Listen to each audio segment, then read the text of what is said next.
समुद्र मंथन और अमृत। समुद्र मंथन से अमृत नेक्टार प्राप्त हुआ। देवताओं ने इसे ग्रहण किया, परंतु राक्षस इसके भागी नहीं हो सके। अमृत देवताओं में बांटा गया और अंततः समाप्त हो गया।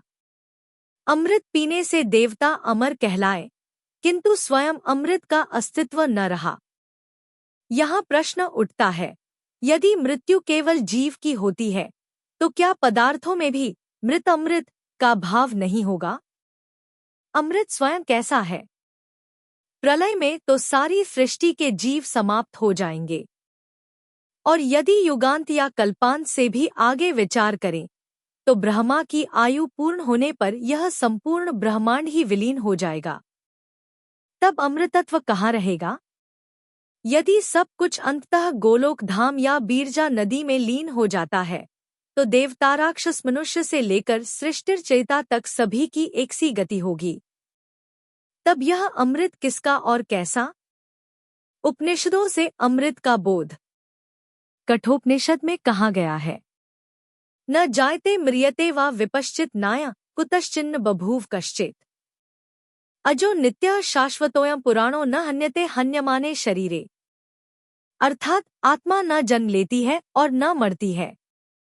वह अजन्मा, नित्य, शाश्वत और अमृत स्वरूप है। बृहदारण्यक उपनिषद में कहा गया है, अथयो वेदेत्मात्मान अमृतम विजानाति। अर्थात जो आत्मा को अमृत स्वरूप जान लेता है, वही नश्वरता से पार हो जाता है।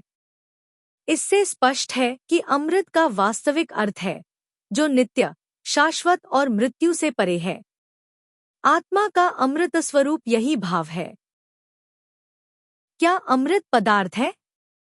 नश्वर शरीर का कोई घाव औषधि से भर सकता है। जन्मघुट्टी शरीर की प्रतिरोधक क्षमता बढ़ा सकती है।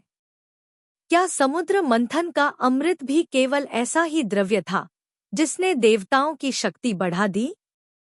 यदि वह केवल पदार्थ था, तो उसका समाप्त होना स्वाभाविक है। तब वह वास्तविक अमृतत्व नहीं कहलाता। अमृत एक भाव है। यदि अमृत केवल भौतिक द्रव्य होता, तो वह समय सीमा तक ही सीमित रहता। यह अमृतत्व के शाश्वत भाव का विरोध करता है। अतः अमृत को केवल भौतिक द्रव्य न मानकर भाव और तत्व के रूप में भी समझना चाहिए। नारद भक्ति सूत्र कहता है, सा तत्वस्मिन् परम प्रेमरूपा अमृत स्वरूपा च। अर्थात भक्ति का स्वरूप परम प्रेम है और वही अमृत स्वरूप है। इससे बोध होता है कि आत्मा और आत्मा में जागृत भक्तिभाव ही वास्तविक अमृत है। राहु के प्रसंग से भी यह स्पष्ट होता है। राहु ने अमृत का रस तो चखा, किंतु हृदय में प्रेम भाव का संचार नहीं कर पाया। अमृत केवल उसके मस्तिष्क तक ही पहुंचा और वह छल का प्रतीक रह गया। इसीलिए उसे देवत्व औपचारिक रूप से मिला, किंतु वास्तविक अमृत स्वरूप वह प्राप्त न कर सका। निष्कर्ष, समुद्र मंथन का द्रव्य स्वरूप अमृत नश्वर था और लुप्त हो गया, किंतु आत्मा का शाश्वत स्वरूप और भक्ति का परम प्रेमभाव ही वास्तविक अमृत है। देवताओं ने इसे हृदय से ग्रहण किया, इसलिए वे अमृत स्वरूप बने। राक्षसगण मोहिनी के मायाजाल में बंधे रहे, इसलिए वे इस भाव को ग्रहण न कर सके।